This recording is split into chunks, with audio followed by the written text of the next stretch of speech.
Welcome back to the show, everybody. This is the Upper Tier Podcast. Of course, this is your morning brew. Not quite a brew this morning. We have a bit of iced coconut water. Rocking the healthy bus today. Another outstanding, beautiful morning here in the sunny southeastern Ireland. Really are being spoilt with this weather at the moment. Outstanding blue skies. Really, really beautiful out again. But we're back again to talk about some football news and transfer news. Chelsea absolutely pulling a mad one. Let's get into this. Let me know your thoughts in the comments on this one, and of course subscribe to the channel, hit the bell notification button. Just over 800 subs now as we try and push towards that 1000. Would love to have 1000 subs by the time the season starts, so if you could share the content, like on the videos of course to help them grow and all that good stuff as well. Where do we start? Kai Havertz, Arsenal, done deal, 60 million, 210 grand a week apparently. Let us know your thoughts on this, Arsenal fans. This is probably not the signing you were looking for, but let us know your thoughts. What has our Mikel Arteta got in mind for this one? Also, Kovacic onto Man City, apparently medical book, looks like it's going to be a done deal as well. Let us know your thoughts on that, City fans. Kovacic going in, an absolute workhorse at Chelsea. Arguably probably Chelsea's best midfielder outside of Enzo Fernandez coming in. But let us know your thoughts. We're also hearing Ilkay Gundogan is going to head to Barcelona, being offered a 3-year deal. City had offered him a new deal, but only 2 years. But it looks like he's going to take up the 3-year deal at Barcelona. Not much else for Gundy to win at Man City, so probably a great time for him to move on and experience Barcelona. Gary Neville on the back of all the Saudi Arabia stuff. Of course, we have to talk about Koulibaly, Mendy, Kante, and Ziyech all heading to Saudi Arabia as well. This is becoming quite the nightmare for the Premier League at the moment now. They seem to have been caught with their trousers down and ill prepared for what's unfolding here. Gary Neville now calling for a regulator to be put in place to look at all this situation.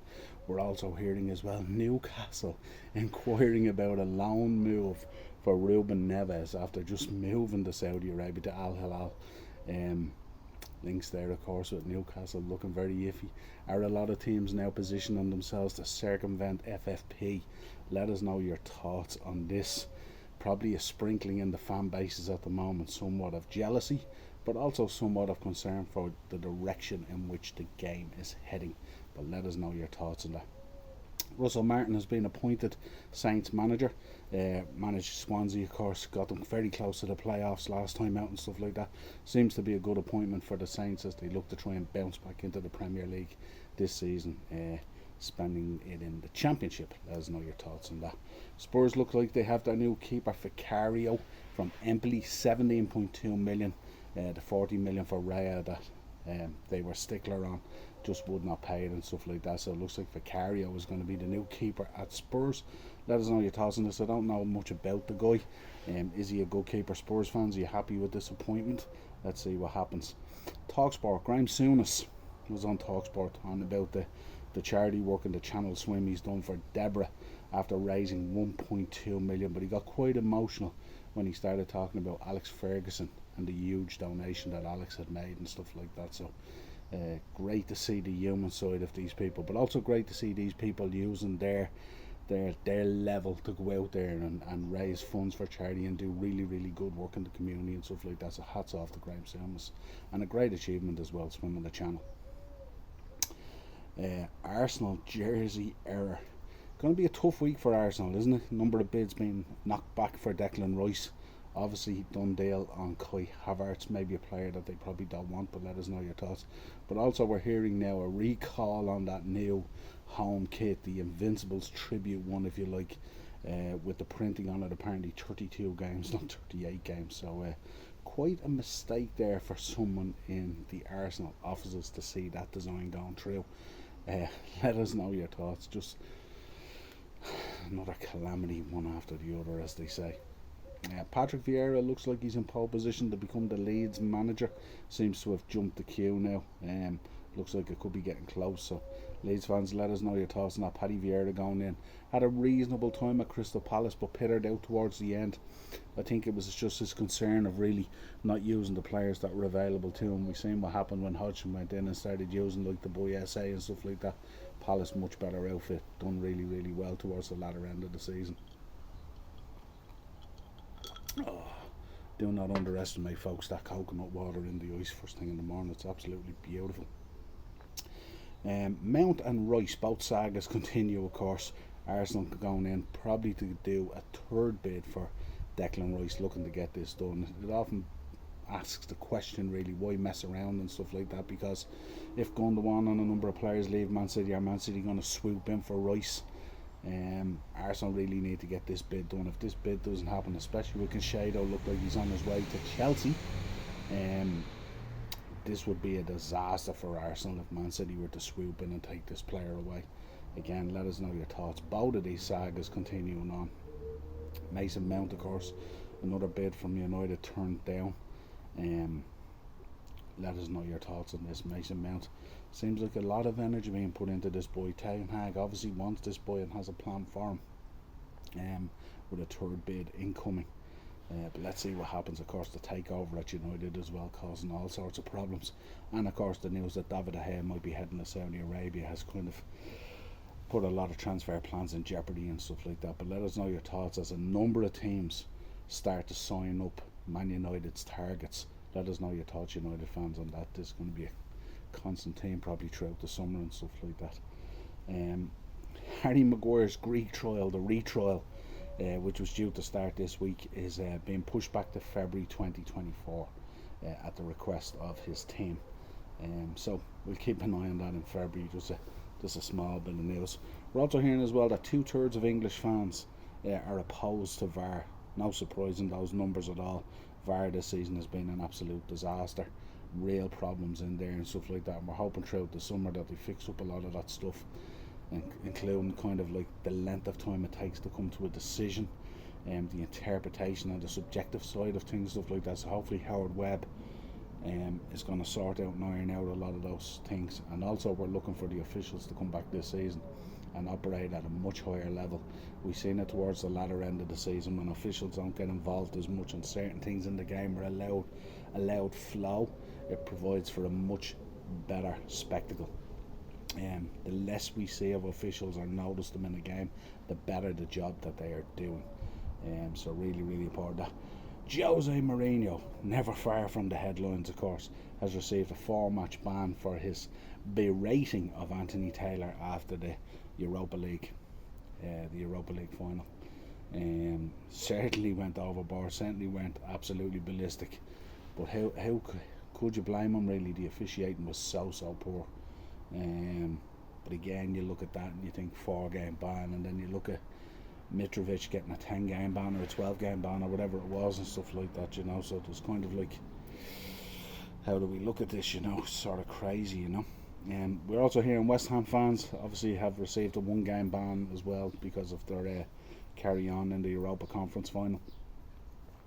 Poor for from them. We've seen a player getting hit with an object and opening up at the back of the head and all that kind of stuff, and then of course the pitch invasion at the end was a little bit crazy as well. But they've received a 1-match ban coming into this season. So West Ham fans, let us know your thoughts on that. I'm sure you won't be overly upset after getting across the line and putting a European trophy into the trophy cabinet. Fred, we said yesterday, was heading to Fulham. Looks like that's not going to happen now. Looks like the price is too much. Fulham see the price as being way too expensive for what's on offer. So it doesn't look like Fred's going to be going anywhere. This again, another problem for Eric Ten Hag, really struggling to get players out the door. We've seen Zidane Iqbal went out the door to Utrecht yesterday for 1 million. Huge cut price. This guy was just seen as a real future star for Man United, being sent out the door at a cut price. I just hope United put in some sort of a buyback clause or a sell-on clause to get some more money than that. Seems very, very low. United are also looking to bring in Rabiot. We know the boy is available on a free. Had a real good World Cup and stuff like that. Was that real engine in the French midfield.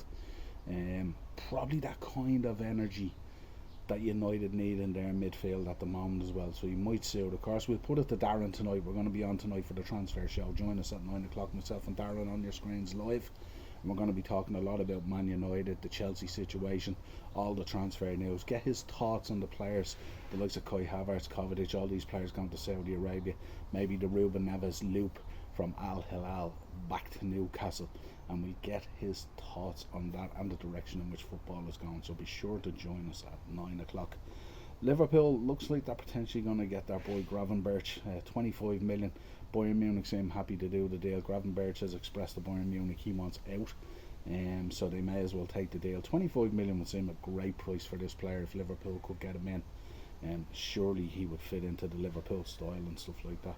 Absolutely baller when he was back in the Netherlands, but has had a semi-tough time at Bayern Munich. Also, we're hearing that I just dropped a short on the channel as well. We're hearing that Liverpool had lodged a bid with Real Madrid for Early and Tchouameni. Could we potentially get the guy that we should have got a year ago? Is he finding it difficult to break into the Real Madrid side? We were thinking with Tchouameni, Camavinga, Jude Bellingham, their midfield would be set for the next decade. Darren has often spoke about it, but is this the case that Tchouameni might come out the door? He wants his playing time, and could we see the boy ending up at Liverpool? 55 million I think was the bid. Is that going to be enough to get him out? I'm not too sure. I know they paid a lot more than that for him. I think that was kind of in around the price. We were kind of in around the 55 to 70 mark last time we tried to sign him. 55 would be the low end of where we were originally, but with the season after going the way it did, let's see what happens. We're also going Nicolo Barella. Newcastle the other day lodging a cheeky bid for Nicolo Barella, nowhere near the valuation of the player, of course. But it looks like United and Liverpool are interested in him. Bids of 69 million and stuff being spoke about at the moment. Would that be enough to get him out? Probably not. Would he be a fantastic signing? Absolutely, for both teams. Is this a case of Liverpool going to push the button on Nicolo Barella, or could he potentially end up at Man United? Man United probably with a lot of business to do, but again, needing to get players out the door, take over up in the air, lots to be earned out there, and our players looking at that situation and going, it's just a little bit unstable at the moment. Would Liverpool be a better option? Would Liverpool spend the money on Nicolo Barella? He would be a fantastic signing in our midfield. And as we said at the top of the show, Newcastle looking to take Ruben Neves on loan from Al Hilal. Premier League really needs to look at this stuff. Although it looks like on the face of it that they're not necessarily breaking any laws, but we can see how the circle of life is moving here really quickly in terms of football. Players being sent out to Saudi Arabia and then being loaned back to linked players from the same region, same investment, same money, all comes from the same pot. Let's not get confused here in the way this operates and stuff like that. We will talk about this more tonight at 9 o'clock, but let us know your thoughts. That's it, folks. That's your morning brew. That's all I have for you this morning. Let us know your thoughts down in the comments. Hope you're enjoying the shows. Have an absolutely wonderful day. It's absolutely stellar out there weather-wise. Get out and enjoy it. And until next time, we'll talk to you again real soon.